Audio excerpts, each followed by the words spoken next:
좀 주변 좀 둘러보실까요? 여기 봐보시면 큰 전자칠판이거든요. 전자칠판이고요. 뒤에 봐보시면 모니터하는 화면이 있고요. 저기 가운데 있는 거는 CCTV가 아니라 카메라입니다. 이거 모두 지금 여기 컴퓨터가 또 따로 한 대가 있어요. 지금 다 방송 장비예요. 이게 지금 전 강의실에 다 있어요. 그래서 방송 장비 이제 들여놓고 저희가 사실 선생님들이 여기서 수업을 하시고 녹화를 시켜서 저희 홈페이지에 올릴 거예요. 그럼 우리 학생들이 결석했다. 예를 들어서 지난 주말에 왔어야 했는데 지난 주말에 못 왔다. 그랬을 경우는 그 해당하는 학생은 그때 못 들었던 수업들을 홈페이지에 들어와서 들을 수 있게끔 다 해놨습니다. 근데 이제 아직 활성화가 조금 안 돼서 말씀을 드리는 거고요. 이미 아이들에게는 아이디하고 패스워드가 다 발급이 되었습니다. 그래서 아이들이 모두 다 자기 패스워드하고 아이디 모두 다 알고 있을 거예요. 그래서 그런 것들을 결석을 하였을 경우 이런 것들을 활용해서 보강을 할 수 있다라는 사실들 이렇게 좀 적극적으로 활용해 주시면 좋을 것 같고, 시험 대비가 들어갔을 때 이제 고등부 같은 경우입니다. 고등부 같은 경우는 시험 대비 들어갔을 때 선생님이 수업을 하셨는데 특정 부분을 모르겠어요. 그 부분 다시 녹화해 놓은 거 꺼내서 볼 수 있겠죠. 특정 부분들 약했을 경우에 다시 볼 수도 있을 것이다 라는 사실들, 그럼 아무래도 좀 더 낫지 않을까 라는 생각이고요. 아무래도 코로나이다 보니까 언택이다 그리고 또 워낙에 가변적인 사항들이 많아서 저희도 방송 장비 도입해서 이렇게 지금 해 나가고 있는 그런 실정입니다. 그래서 적극적으로 활용을 하시면 좋을 것 같아요. 우리 아이들 지금 중3이죠 다들. 우리 아이들이 대학교 입학하는 게 몇 년도인 거는 아신가요? 몇 년도 대학 입시죠? 일단 25학년도죠. 25학년도 입시예요. 2025학년도 입시 까마득한 것 같지만 사실 금방 가겠죠 또. 지금 현재 우리 중3 애들이 영향을 받는 교육과정은 2015 개정교육과정이라는 영역을 지금 이제 영향을 받을 거예요. 그럼 2015 개정교육과정이 무엇이냐라는 걸 말씀드리기 전에 2022 개정교육과정이 이제 나올 예정입니다. 그래서 우리 애들하고는 이제 영향성은 없지만 사실 2022 개정교육과정의 가장 큰 취지는 고교 학점제예요. 그것을 가기 전에 2015 개정교육과정에서 그 중간 단계로 보시면 될 것 같고, 그래서 고교 학점제로 전환되기 전에 약간 교체기 무렵의 시기이다라고 보시면 될 것 같아요. 2015 개정교육과정의 가장 큰 특징이라고 얘기를 꺼낸다면은 문이과가 따로 분리가 안 됐다라는 사실이죠. 그래서 문이과 통합교육과정이다라고 얘기를 꺼내요. 그래서 예전에는 불과 3년 전까지만 하더라도 문과 따로 이과 따로 했지만 지금은 문이과 따로 하지는 않죠. 선택 과목에 따라서 약간 문과적 성향이다 아니면 이과적 성향이다라는 것들을 대학에서 조금 가르기는 하지만은 문과 이과다 이렇게 나누지는 않는다라는 사실입니다. 이게 이제 2015 개정교육과정의 특징이고요. 이 2015 개정교육과정에서는 좀 특징적인 게 하나가 더 있어요. 과목이 다 같은 과목이 아니라는 점이에요. 이게 무슨 말이냐면 과목이 크게 세 가지로 구분이 돼 있어요. 어떻게 구분이 되어 있냐면 공통과목이란 게 있고요. 선택과목인데 그 선택과목이 다시 두 가지로 나눠져요. 그래서 일반 선택하고 진로 선택이 있다라고 보시면 돼요. 그러면 공통과목, 일반 선택과목, 진로 선택과목 이렇게 세 가지가 구분이 되는 거죠. 자, 그런데 여기서 아셔야 할 점은 우리 아이들이 대학교를 들어갈 때 여기는 이 공통과목하고 일반 선택과목은 상대평가예요. 즉 1에서 9등급 석차 등급이 나와요. 그래서 상위 4%까지는 1등급, 상위 11%까지는 2등급, 상위 23%까지는 3등급, 상위 40%까지는 4등급 이런 식으로 1등급부터 9등급까지 나오는 건 공통과목과 일반 선택과목이고요. 진로 선택과목은요. 절대평가 체제예요. 그래서 A등급, B등급, C등급, 3등급 체계이고요. 80점 이상은 A등급, 60점 이상은 B등급, 그 이하는 C등급 이렇게 구성이 되어 있어요. 자, 이렇게 구성이 되어 있고 공통과목은 고등학교 1학년 때 다 듣습니다. 그래서 공통과목은요 우리 아이들이 고를 필요가 없어요. 그냥 학교에서 그대로 해준대도 고등학교 1학년 때 들어가자마자 공통과목 수업 그대로 들으면 돼요. 자, 그런데 2학년 때 올라가면은 2학년 때 3학년 때는 이 일반 선택 과목하고 진로 선택 과목하고 섞여서 이제 과목이 배치가 될 거예요. 이게 이제 학교마다 다 달라요. 학교마다. 그래서 학교마다 이 일반 선택과 진로 선택이 다르다. 다시 말씀드릴게요. 어떤 과목은 일반 선택이기 때문에 석차 등급, 어떤 과목은 진로 선택 과목인데 절대 등급으로 나온다라는 사실이죠. 자, 이와 같은 과목 체계가 서로 지금 분리가 돼 있다라는 것에 하에서 이렇게 나눠볼 수가 있어요. 그래서 어머님들 지금 옆에 세 번째 페이지 정도에 봐보시면 공통 과목은 그냥 고등학교 1학년 때 쭉 들으면 되죠. 2학년 때 이제 일반 선택, 2학년 때 3학년 때 진로 선택 이렇게 두 가지를 이제 섞어서 듣게 될 거예요. 그런데 대부분의 학교에서 2학년 때는 요 일반 선택이 좀 많이 있고요. 3학년 때는 진로 선택을 좀 많이 이루어요. 다시 말씀드릴게요. 내신 싸움은 1, 2학년 때가 승부처예요, 이제는. 3학년 때는 진로 선택 과목이 대입에 반영이 되긴 하거든요. 근데 대입 반영 비중이 그렇게 높지가 않아요. 진로 선택 과목은요. 안 들어간다라는 게 아니라 상대적으로 조금 덜 들어간다라는 점에서는 좀 생각을 해봐야겠죠. 즉 다시 말씀드리면 예전에는 3년 전에만 하더라도 2학년 때는 뭐 학교마다 달랐습니다만은 1학년 때는 20%, 2학년 때는 30%, 3학년 때는 50% 또는 뭐 30%, 연대 같은 경우는 20% 1학년 때, 2학년 때 40%, 3학년 때 40% 이렇게 들어갔어요. 그래서 학년이 올라가면 올라갈수록 내신이 중요하다라고 얘기를 꺼냈는데 이제는 그게 아니라 오히려 공통선택과 공통과목에 해당하는 이쪽이 무조건 석차 등급 나오고 2학년 때 일반 선택이 주류를 이룰 거예요. 1, 2학년 때 싸움이 정말 내신 싸움에서는 중요한 싸움이 돼요. 다시 말씀드리면 정말 극단적으로 2학년 2학기까지 내신 딱 끝내고 나면요. 우리의 어디 대학 갈지 대충 답 나와요. 내신 성적 가지고. 예. 그러면 이제 빨리 판가름을 해야죠. 우리 애가 이 정도면 지금 3학년 1학기 때 대충 이 학교에 지금 일반 선택 과목이 3개밖에 안 되네? 그럼 이것만 잘 커버 치면 이 정도 학교 써볼 수 있겠네? 그러면 이 학교 지금 내가 수시 써야 돼? 정시 써야 돼? 아니 수시를 쓰더라도 교과를 써야 돼? 종합을 써야 돼? 이제 빨리 판가름을 해야죠. 3학년 때 그래서 빨리 정시 체제로 또는 모의고사 수능을 준비하는 체계로 가야죠. 내신은 이제 거의 끝났으니까 정작 3학년 때는 이제 중요시해야 할 거는 모의고사나 수능을 중점적으로 공부할 수 있게끔 방향을 빨리 정해야 돼요. 설령 우리 애가 2학년 2학기 때까지 내신 성적이 조금 안 좋아요. 근데 2학년 2학기까지 본 모의고사 성적들 봐보니까 좀 괜찮아요. 바로 정시 밟아야죠. 수능 파이터 해야죠. 정시 파이터 해야죠. 또는 교과 성적이 괜찮네? 이 정도면 인서울 내에 어느 학교 교과를 전형을 한번 해볼까? 이 학교 교과 예를 들어 고려대학교 교과 전형을 한번 써볼까? 고려대학교 교과 전형이 최저가 조금 센 편이네? 그럼 최저를 맞추려면 우리 애가 지금 최저가 되나? 그러면 최저가 안 되면 빨리 최저를 맞출 수 있게끔 3학년 때는 모의고사를 수능을 공부를 바로바로 시키셔야죠. 어차피 3학년 1학기 때 내신이 많이 들어가는 게 아니니까. 그렇다고 진로를 포기하라 하지 말아라 이게 아니에요. 왜 그러냐면 진로 선택 과목은 절대 등급 체계이기 때문에 절대 평가 체제이기 때문에 학교에서 어렵게 출제를 잘 안 하실 거예요. 절대평가로 80점 이상이면 A등급을 맞아요. 근데 미쳤다고 선생님이 니들 다 죽어봐 라고 하면서 엄청 어렵게 내시지는 않겠지요. 어느 정도 난이도는 조금 하향으로 떨어질 확률이 높을 거예요. 그렇다고 또 학교 선생님이 너무 인심이 후하셔서 학교 전체 인원의 80%를 A등급을 맞기는 하지는 않으실 거고요. A등급의 가치가 떨어질 테니까. 그래서 이런 점들을 적절히 조절하시면 됩니다. 다시 정리해서 말씀드리면요.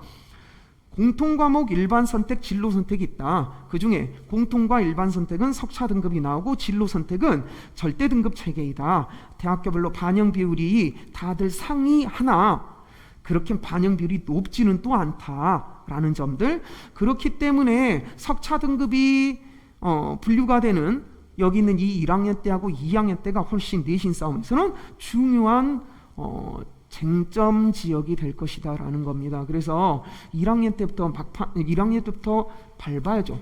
1학년 때부터 바로 스피드 내야 돼요. 우리는 1학년 때, 2학년 때, 3학년 때 갈수록 올라갈게요가 아니라 1학년 때부터 올라가야죠.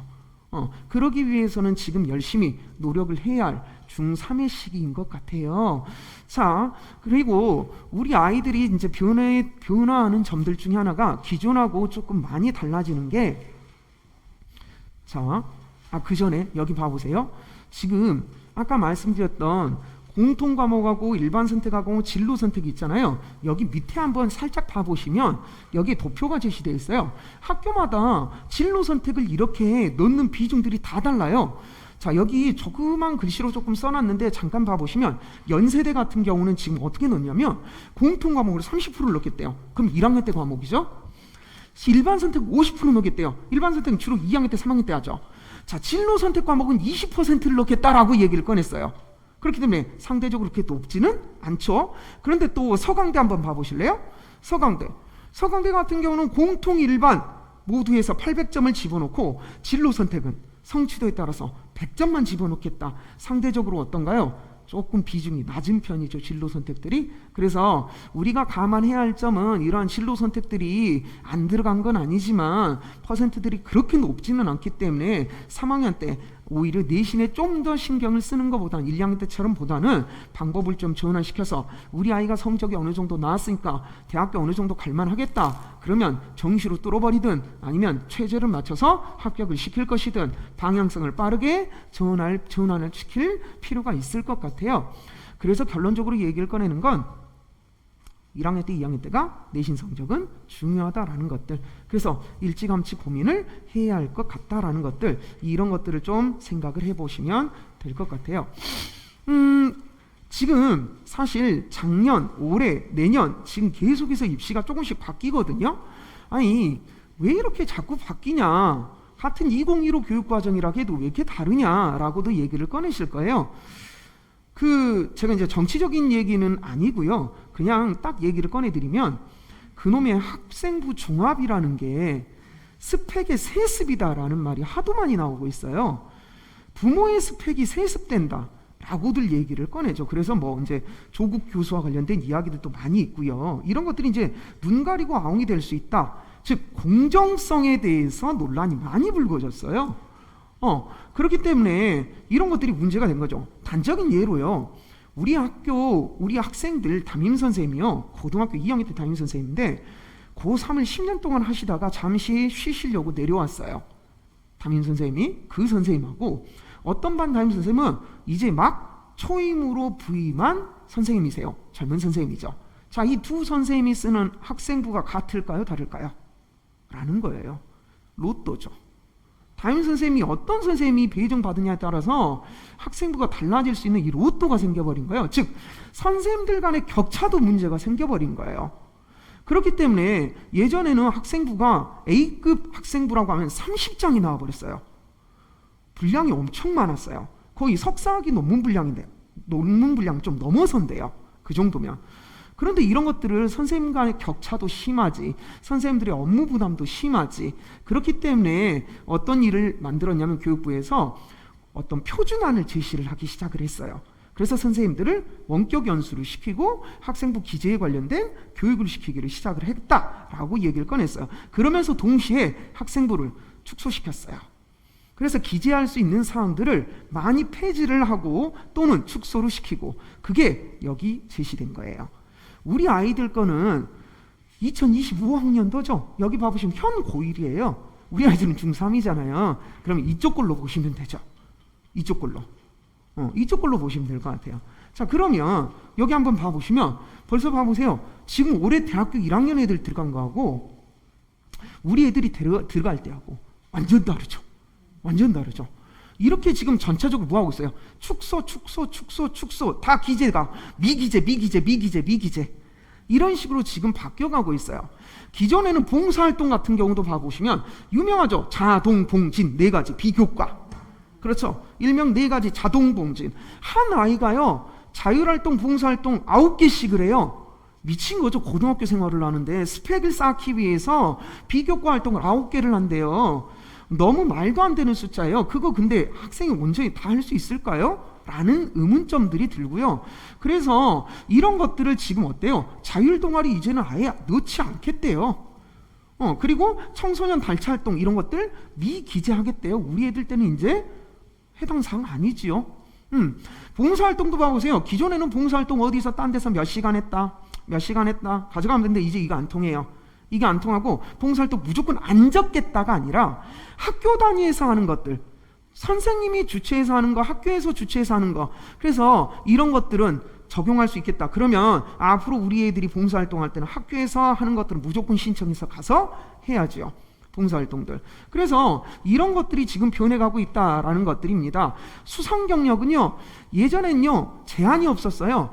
그래서 숭일고 같은 경우 예전에 한 학기에 뭐 여러 가지 엄청난 대회 활동들을, 교내 대회 활동을 만들어 놓고 수상 실적을 다 받을 수 있도록 해놨어요. 근데 이게 너무 말이 많아서 한 학기에 한 개만 적게 하겠다. 그래서 3학년 2학기 때까지 한 학기에 한 개씩 반 적게 하겠다라고 축소를 시켰는데 이제는 그마저도 안 하겠대요. 미반영하겠대요. 그럼 이제 보나마 하죠. 그 다음 독서요. 여태까지 독서, 예전에는 어떠한 도서명, 저자 이런 것, 어떤 책을 뭐를 읽었다. 그래서 각 학교, 대학교 입학처 봐보시면 대학교 입학처에서 권장 도서들이 나온 대학들이 있어요. 예를 들어 전대, 성대, 서울시립대 이런 데는 입학처에 들어가서 봐보시면 해당 학과에서 추천 도서들을 딱 목록을 놔뒀어요. 그런 것들을 좀 읽어라라는 소리겠죠. 그런데 이런 것도 이제는 미반영하겠다라고 얘기를 꺼냈어요.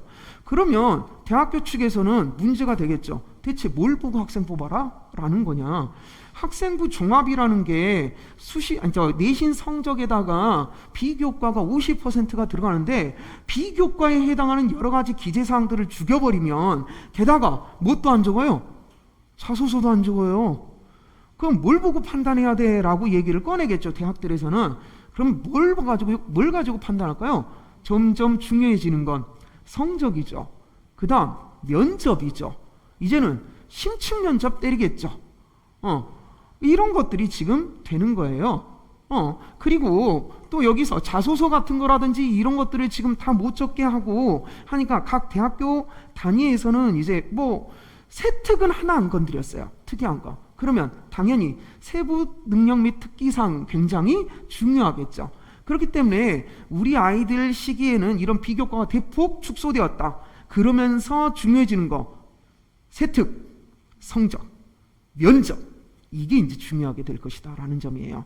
이런 것들이 이제 대학교에서는 당연히 강화시켜서 할 수밖에 없겠죠.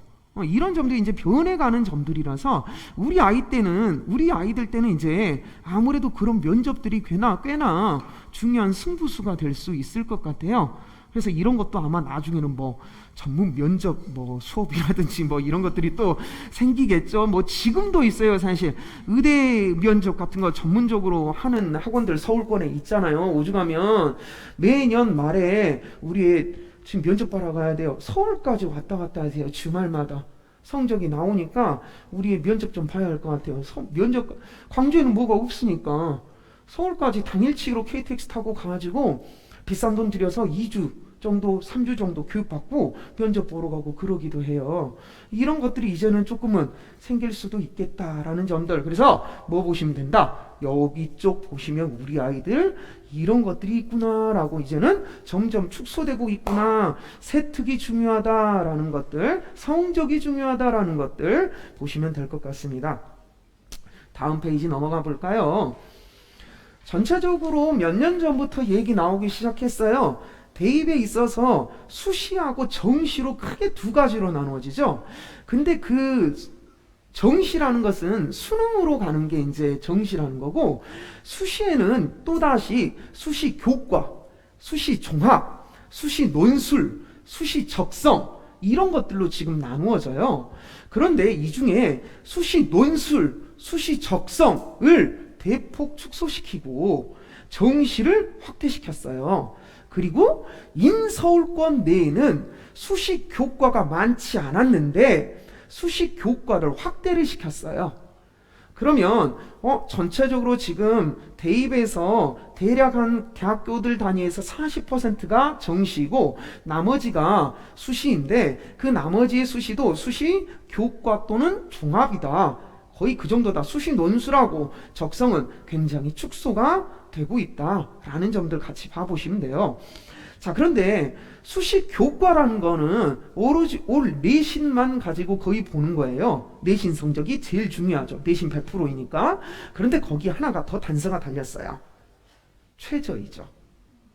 최저라는 거. 이 최저가 수식 조과에서 이 최저의 기준이라는 게 굉장히 좀 쉽지만은 않다라는 점들이에요.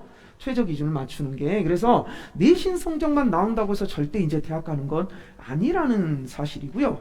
한 가지 또 아이러니한 거요. 서울대에서 재미난 발표를 얼마 전에 했어요.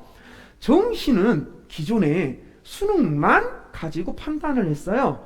그런데 서울대에서 뭐라고 얘기를 꺼내버렸냐면, 야, 정시를 볼 때도 내신 성적 보겠어 라고 얘기를 꺼냈어요. 물론 그 반영 비중이 크지는 않고요. 1차부터 보지는 않은 걸로 알고 있습니다만은 중요한 건 1점, 2점 차이에 대학교 오르고 내리고 하나요? 0점 몇 점 차이도 오르고 내리고 하는 게 대학교 입시인데, 그런데 그런 차이에서 내신 성적까지 반영이 된다라고 생각을 해본다면, 무조건 우리 아이가 수능을 모의고사를 너무 잘 봐서 내신은 버리고 가야겠다, 그래서 한다고 한다는들 그러지는 못할 것 같아요. 최대한 들고 갈 때까지 들고 가야 돼요. 우리 애가 정말 모의고사만 보면 기가 막히게 상위 1% 수준의 399%가 나와요. 그런데 내신은 8등급이 나와요. 라고 해버린다고 하면 약간 좀 애매하죠. 최대한 내신도 올릴 수 있을 때는 최대한 잡고 가는 것도 나쁘지는 않을 것 같기는 해요. 근데 서울대 같은 경우에서 이렇게 발표를 하니까 이제 기타 대학들에서 조금씩의 변동사항들은 또 따라갈 형편들이 생기겠죠. 그래서 중요한 건 결론지어서 말씀드리자면 정시가 확대되었다. 그리고 수식 교과가 확충되었다. 그런데 수식 교과라는 건 대부분 인서울 내에서는 최저 기준들을 욕구를 충족시켜야 한다. 그 최저 기준이 쉽지가 않다. 즉 수능을 끝까지 공부해야 할 것이다. 라는 점들 생각을 해주시면 될 것 같습니다. 아시겠죠? 자, 다음 페이지 넘어가 보시면요. 희소식이죠, 이거는. 의치학, 우리 어머님들 다 이거 생각하시잖아요. 보내고 싶으시잖아요. 하나만 빠졌어요. 수의대. 수의대만 하나 빠졌어요. 수의대가 전국에 그렇게 많지는 않거든요. 수의대가 하나 빠졌어요. 근데 장래성 생각하면 수의대가 참 좋을 것 같긴 한데, 수의대는 보통 전대 수의대 같은 경우는 의대 바로 코미치예요. 의대 바로 코미치인데, 이 수의대를 제외하고 의치약 한약계, 특히 올해 이제 약대가 기가 막히죠. 약대가 이제 기가 막힐 거예요. 약대가 신설되었잖아요, 다시. 그래서 약학 전문대학원이 아니라 이제는 수능을 보고 약대를 입학을 할 수가 있을 거예요. 그런데 올해 고2부터 지역에서 무조건 40% 이상을 학교 정원에서 뽑게끔 해놨어요. 다시 말씀드릴게요. 여기는 전대 의대 정원이 100명이라고 얘기를 꺼내볼게요. 그럼 그 중에 40%는 전남, 전북, 광주에서 무조건 뽑아야 돼요. 조대의대도 마찬가지. 동신대도 마찬가지. 동신대 한의대도 마찬가지. 조대, 치대, 전대, 치대 다 마찬가지. 약대들 마찬가지. 즉 다시 말씀드리자면 전체 정원의 40%는 무조건 그 지역에서 뽑을 수밖에 없다라는 점. 그러면 지금 상대적으로 엄청나게 증가를 하게 되는 거죠. 그러면 아무래도 이쪽 지역권에서 의대나 약대나 치대 들어가기가 조금은 더 수월할 것이다 라는 점들 생각을 해볼 수 있어요. 아니 그러면 위에서 내려올 수 있잖아요. 그러잖아요. 위에서 내려올 수 있을 것 같은데 이것도 이제 딴지를 걸어놨죠. 내년도부터는 중학교 때부터 거기에서 기거를 해야 한다라고. 즉 원래 본적지는 서울에다 두고 광주로 내려와서 자취하면서 학교 다니게 할 수 없다 이 말이고요. 그리고 중학교 때부터 해당 지역에 계속 있어야 한다 이 말이에요. 즉 수도권을 제외한 지역에 있어야 한다 이 말이에요. 즉 장난질 못 치게 해놓은 거죠. 그래서 어쨌건 우리 아이들은 계속해서 여기 있었고요. 우리 아이들은 40%의 지역인재 의무 선발에 해당하는 거기 때문에 조금 더 나을 수는 있지 않을까 라는 생각들 보시면 될 것 같아요. 이런 것들을 좀 생각을 해본다면 우리 아이들 조금 욕심 갖고 도전해볼 만 할 것 같습니다. 인원들이 꽤나 늘었거든요. 그래서 생각을 해볼 수 있고요. 서울대에서 지난 7월에 발표했어요. 그저죠? 2달 전. 그래서 이거 없을 거예요, 어머님들. 제가 따로 출력을 해서 이거 따로 보시면서 한번 말씀을 드릴게요. 이거는 따로 출력을 했고요.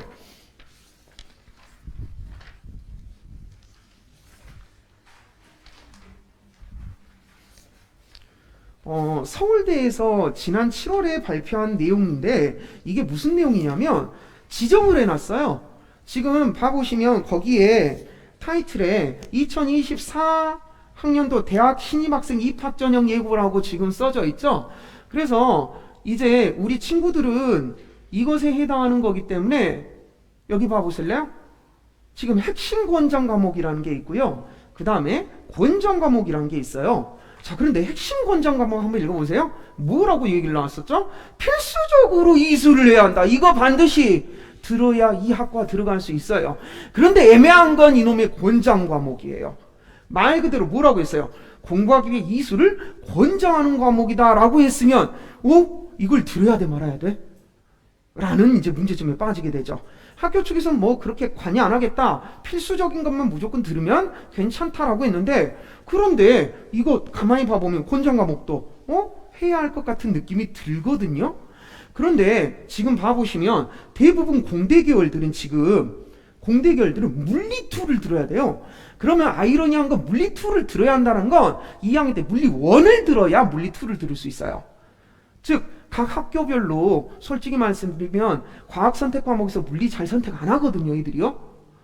그런데 이제 서울대에서 지금 대부분들이 물리들이 지금 막 있어요. 그러면 공대 갈 거면 물리 들어야겠네 라는 생각 할 수밖에 없겠죠. 그런데 또 재밌는 거는 이런 거 봐보세요. 의대예요. 의대는 좀 재밌더라고요. 생명과학 원만이에요. 뭐지? 싶어요. 생투도 아니라 생명과학 원만 들으면 된대요. 그리고 화학이 빠졌어요. 이상하다.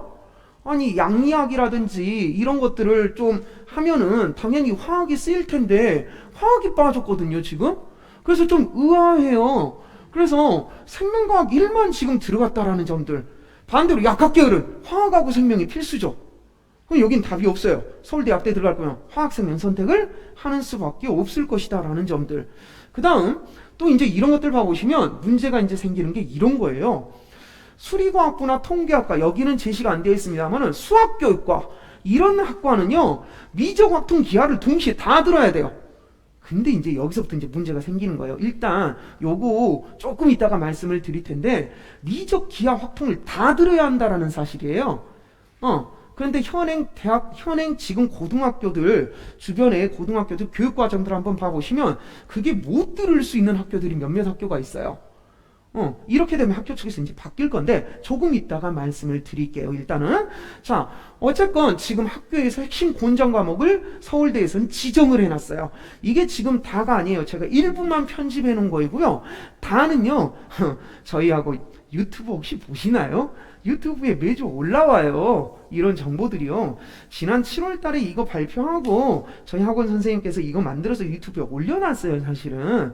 그리고 인터넷에 찾아보시면 이거 이대로 쳐보시면 인터넷에 다 나와 있어요. 그래서 제가 일부만 편집을 한 거고요. 다른 타 학과들 더 많이 있습니다. 그래서 한번 확인들을 해보시고요. 중요한 건 이제는 뭐를 해야 한다? 우리 애가 과를 갈 것을 먼저 알고 그것에 맞춰서 필수 과목들은 들어야 한다. 아무것도 안 듣고 있다가 물리를 들어야 한다는데 공대는 아무것도 안 듣고 엉뚱한 거 듣고 있다가 나중에 야 물리 안 들었잖아. 너 이거 못 써. 이래버리는 사태가 어이없이 벌어지면 안 되겠죠. 그래서 그렇다면 우리 애가 지금 혹시 공대 가고 싶어 하는 애 없는지, 아니면 우리 어머님들 중에나 아버님들 중에 혹시 공대 쪽으로 보내실 생각은 없는지. 아니 전기공학과 괜찮잖아요. 전기공학과들 좋잖아요. 그래서 이런 것들 생각하면 전기공학과는 여기는 물리를 들으래요. 그러면 미리 좀 선행 좀 시키셔야겠죠. 가뜩이나 물리 어려워하는데. 예. 이런 것들을 좀 생각을 해보셔야 한다는 점들. 자, 중요한 거 여기서 한 가지가 나왔습니다. 우리 애가 지금 어디 가고 싶어 하는지를 좀 파악을 해 두실 필요가 있어요. 그에 맞춰서 과학 과목들도 선택을 조금은 해볼 필요가 있을 것 같기도 하고요. 자, 그 다음 하나 더. 지금 서울대에서 이렇게 발표했으면 다른 학교는요? 또 따라 하겠죠. 아직까지 다른 학교들은 나오지는 않았어요. 그런데 여기서 크게 벗어나지는 않지 않을까요? 라는 추측 정도는 해볼 수 있을 것 같아요. 그래서 이 정도 봐보신다면 우리 애들 이제 선택 아무거나 하면 안 될 수 있다. 학교에서 좀 어떻게 좀 골라야 할지 봐봐야겠다라고 생각을 하시면 될 것 같습니다. 그래서 이런 식으로 지금 핵심 권장 과목을 설정을 해놓고 나서 지금 대학교에서 이제 시작을 할 것이다라는 점들 감안해 보시면 될 것 같고요. 다음 페이지 한번 넘어가 보시면 그래요. 아까 말씀드렸던 것의 일환인데요. 최저요. 아이들이 최저 잘 맞출까요? 그렇게 쉽지는 않아요. 특히 의대 계열들 최저는 정말 끝까지 공부를 해야 할 최저이죠. 굉장히 만만치가 않습니다. 코로나가 터지면서 서울대에서 생각보다 이제 그 최저 기준을 낮췄어요. 그러다 보니까 조금 더 낮기는 했는데 전체적인 최저가 그렇게 쉽지만은 않다라는 점들이에요. 그래서 우리 아이들 때는 어차피 위드 코로나일 것이고 그렇게 되면 또다시 최저 기준이 변경될 소지도 있겠죠. 지금 낮춰진 것들이니까 서울대 같은 경우는. 그래서 이런 것들을 생각을 해본다면 좀 공부 열심히 최저를 시켜야겠죠. 봐보시면 이 도표가 뭐냐면 문과가 있고요. 이과가 있어요. 그런데 그 중에 여기는 이 문과 계열 애들이 훨씬 최저 맞추기가 힘들다라는 사실을 오히려 알려주고 있는 도표예요. 이과가 아니라 문과가 더 힘들다라는 사실. 그래서 생각보다 이렇게 최저를 맞추는 게 쉽지가 않다라는 것들을 좀 보시면 되는 그런 도표라고 보시면 될 것 같습니다. 그래서 이런 점에서 좀 이해를 해주시면 될 것 같아요. 자, 이어서 이제 넘어가서 볼 수 있는 거는 우리 학원에서 어떻게 이제 진행을 하느냐예요. 고등과정은 지금 현재 우리 친구들 대부분은 평일 중에 대부분들 하고 있어요. 주말반도 있기는 하지만 그러나 고등교육과정에서는 다 주말반으로 이제 반을 이동을 할 거예요. 저희가 고등은 평일반이 없어요. 그래서 주말에 할 거고요. 주 2회 4시간, 토요일 2시간, 일요일 2시간 이렇게 진행을 할 거고요. 아침 11시에서부터 시작을 해서 2시간 단위로 모든 반이 다 개설이 되어 있습니다. 그래서 7시에 시작하는 반이 제일 마지막 반. 그래서 7시에서 9시까지 하는 반이 제일 마지막 반이에요. 그리고 각 반마다 A반, B반, C반으로 구성이 되어 있어요. 지금 중등에서는 A반, B반, C반의 능력별 반편성이 아닙니다만은 고등학교에 올라가면 A반, B반, C반으로 능력별 반편성이 될 것이고요. 그 능력별 반편성의 기준은요. 내신 성적과 모의고사 성적, 학생의 수업 중 태도 이렇게 세 가지를 기준으로 A, B, C반으로 구성이 되고요. A, B, C반에 따라서 약간의 교육 과정은, 교육 내용은 달라질 수 있습니다. 이제부터 그것에 대해서 조금은 말씀을 드리도록 할게요. 일단은 우리 고등학교 1학년 애들이 어떻게 수업을 진행을 하냐면 크게 4시간이라고 아까 4시간이라고 말씀드렸었죠? 4시간 중에 1시간은 문학이고요. 1시간은 문법이고요. 다시 1시간은 문학이고요. 1시간은 독서입니다. 이렇게 해서 4시간, 다시 말씀드릴게요. 2시간, 1시간, 1시간 이렇게 구성이 되어 있어요. 아시겠나요?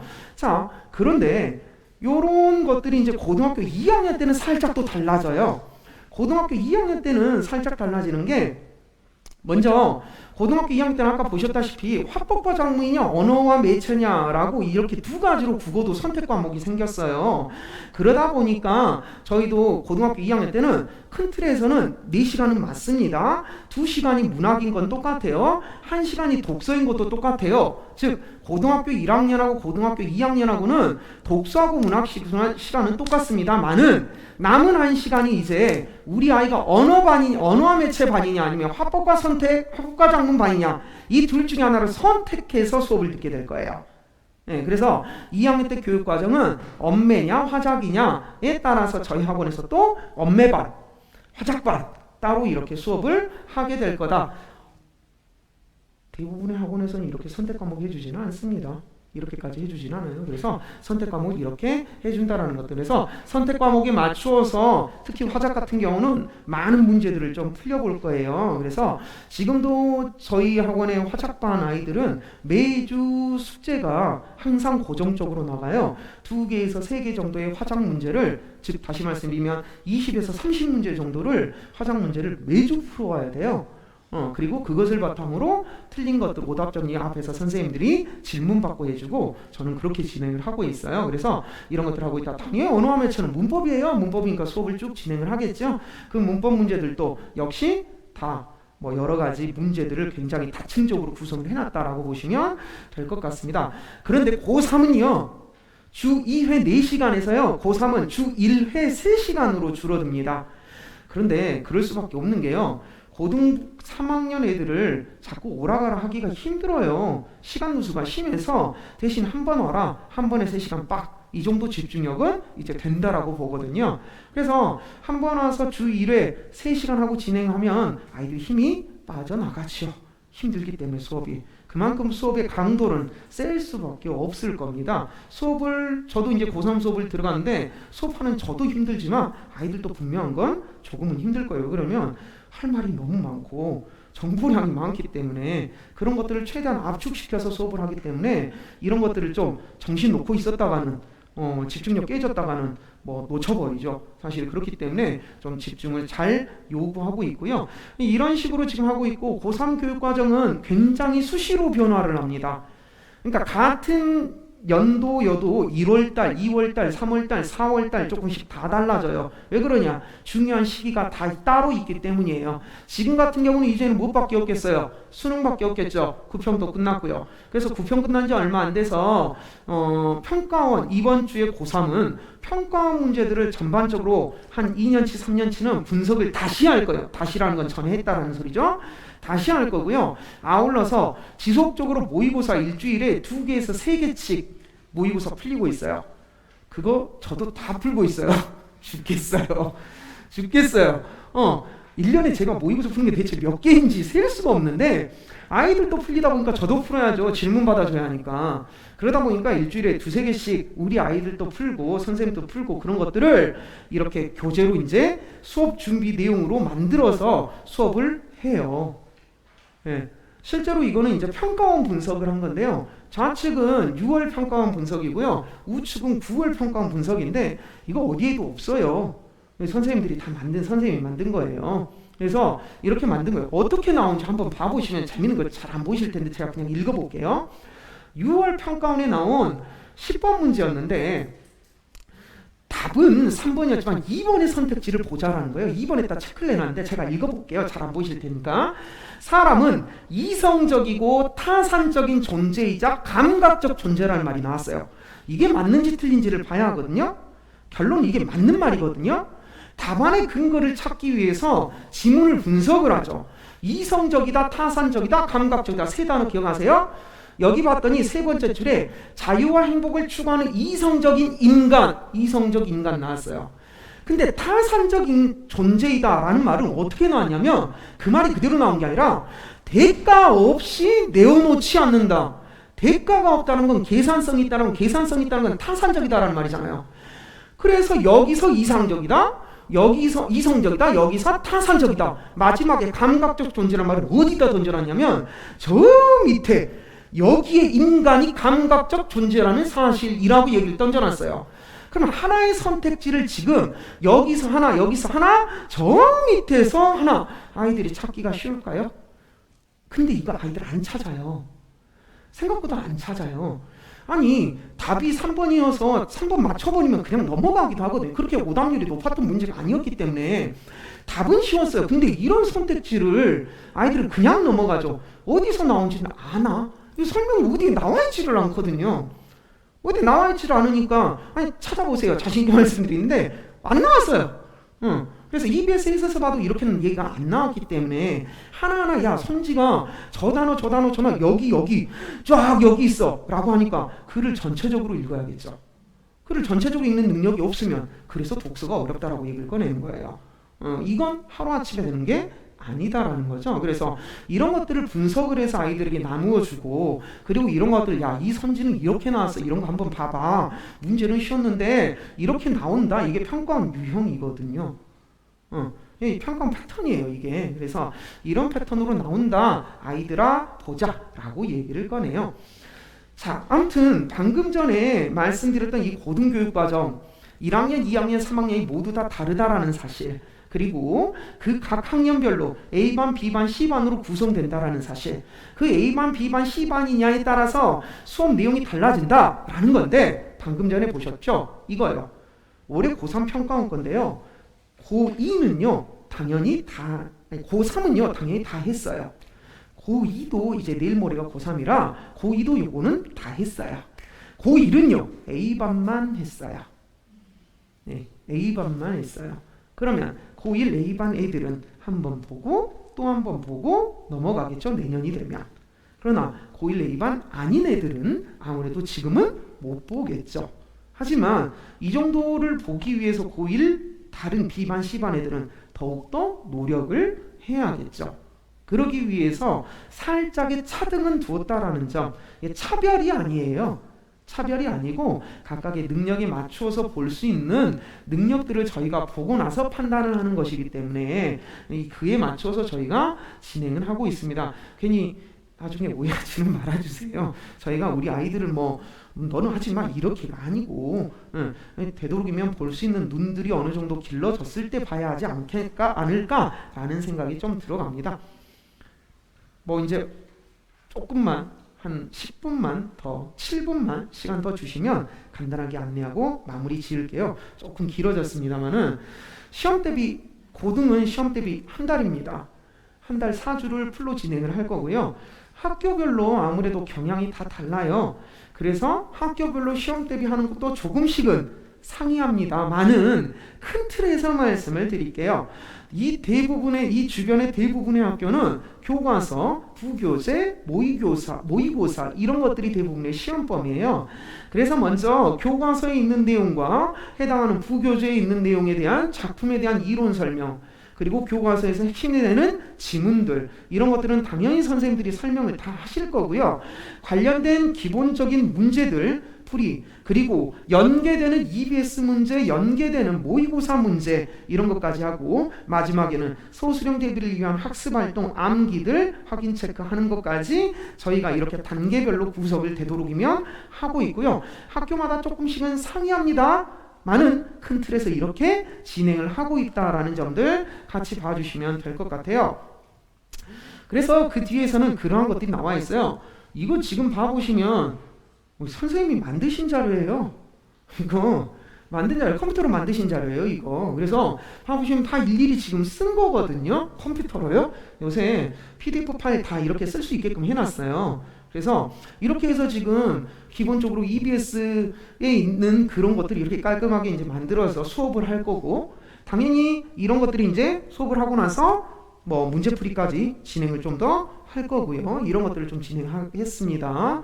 다음 페이지 넘어가 보시면 그런 시험 대비 과정에서 여러 가지 문제풀이, 그리고 관련된 EBS 문제, 관련된 모의고사 문제 이런 것들 모두 다 풀릴 수 있게 공부하고요. 그렇게 해서 시험을 공부를 했어요. 시험이 끝났죠? 시험이 끝나면 우리 아이들이 시험지 다 거둘 거예요. 선생님들이, 담당하시는 선생님들이 걷어서 어떻게 하느냐? 선생님들이 다 분석할 거예요. 그래서 예를 들어 어머님들, 제가 중앙여고면 중앙여고니까 중앙여고 시험지 보통 국어 시험지가 14장이거든요. 미쳤어요. 14장이에요. 국어 시험지가 14장 읽고 풀어야 돼요. 60분간. 이 14장에 33문제 정도가 나오는데 각각의 문제 싹 분석해서 이렇게 표 만들어가지고 어머니들 핸드폰으로 보내드릴 거예요. 어머니들이 이거 보시면 대충 이 학교 시험 어떻게 나왔다, 뭐 전체적인 총평이 써질 거거든요. 총평이 써질 거예요. 총평들 써질 거기 때문에 그 총평에 맞추어서 이번에 좀 어려웠다네, 전체적으로 등급이 어느 정도가 1등급이 나올 것 같다네, 이런 것들. 고등학교 올라가면 애들이 생각보다 말 잘 안 할 거예요. 그리고 많이 부딪혀요. 어머님들 제가 상담 많이 해보면 어머님 우리 애 성적 아시나요? 몰라요. 말 안 하던가요? 그래요 라고 말하면 어떡한가요? 오히려 부모님이 저에게 물어보시죠. 이분은 굉장히 잘 봤어요. 근데 말 안 하던가요? 라고 하면 그래요, 이제 좋아하시죠. 근데 또 못 본 케이스도 또 말 안 할 때도 있어요. 잘 봐도 말 안 하고 못 봐도 말 안 하고. 어머니들 답답하시죠. 그리고 이제는 어머님들이 아이들한테 얘기하면 아이들이 귀뚱 듣고 귀뚱 한 귀로 듣고 한 귀로 흘려요. 맨날 싸우는 것밖에 안 돼요. 어머니가 전화하셔서 선생님 뭐 좀 제발 좀 말 좀 해주세요. 제가 대신 말씀해 드리죠. 뭐 이렇게 이제 중3 애들 내신이다, 수능이다, 중요하다라고 말씀을 드리는데 그래서 이제 하나를 마련을 했어요. 저희가 사실 자습관이 있어요. 2층에 내려가 보시면 아마 아시겠죠? 사실 고등부만 받았어요. 아이들이 못 버틸까라고 생각을 해서. 그런데 이제 고3들도 이제 지금까지 하고 있기는 한데 중3들도 이제는 아까도 말씀드렸다시피 수시에서 여러 가지 비교과 활동들이 축소되고 그만큼 중요해진 게 성적이 되어버렸다. 또는 정시라든지 또는 그 수능에 대한 중요성이 계속해서 부각이 되고 있다. 그러기 위해서는 우리 아이들이 지금부터 당장 공부를 해야 한다. 내신 시험이 내신 성적이 중요한 거 고3 때가 아니라 고1 때다 라고 말씀드렸죠. 그러기 위해서 미리서부터 공부하는 체력을 기르자라는 거예요. 스스로 공부하는 학습 습관 태도를 길러야 할 필요가 있겠지요. 그래서 다른 게 아니라 우리 아이들을 이렇게 공부하는 체력을 기르고자 하는 의도에서 학습관을 지금 이제 개방을 할 거예요. 9월 25일부터 12월 24일까지 3개월 기간 동안, 물론 그 뒤에는 또다시 모집을 할 거예요. 그래서 이 3개월 등록 절차 9월 23일부터 할 거고요. 평일 자정까지 할 수 있어요. 어차피 저희가 고등부 애들은 자정까지 하거든요. 그래서 자정까지 하고 공부를 할 수 있다라는 점들 보시면 될 것 같고요. 자기주도 학습을 위해서 저희가 할 수 있는 것들이 여러 가지가 있어요. 일단은 아이들이 스스로 공부하는 습관, 태도를 기르기 위해서 스스로 계획하는 연습, 그리고 그것을 맞춰서 얼만큼 진행을 하는지 여부. 계획만 세우면 뭐예요? 계획 100개 세워놓고 하나도 못 이루어내면 아무것도 아니잖아요. 플랜을 만들고 그 플랜들을 지켜나가는 것들을 정확하게 공부할 수 있게끔. 그 다음 중등부 애들이 옆에서 고등부 애들이 공부하고 있으면 까불 수 있을까요? 못 까불겠죠.